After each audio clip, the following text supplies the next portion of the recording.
Hi, I'm Suresh, aptitude trainer in QSPIDERS Dilsukhnagar. Our student Yashaswini got placed in a reputed company with 2.6 LPA. So let's ask her the experience of the interview. So first of all, congratulations, Yashaswini. So share your thoughts. First, introduce yourself.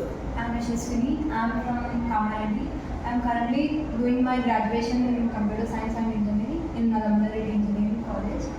Yeah, so share your interview experience. What are the rounds and what are the topics they asked? Share. There are 4 rounds. In first round, they asked about aptitude. In aptitude, they have given 30 questions. In second round, we have programming. They have given 5 programming questions.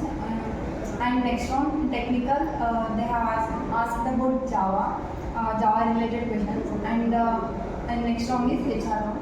So tell us how QSPIDERS helps you to clear the interview.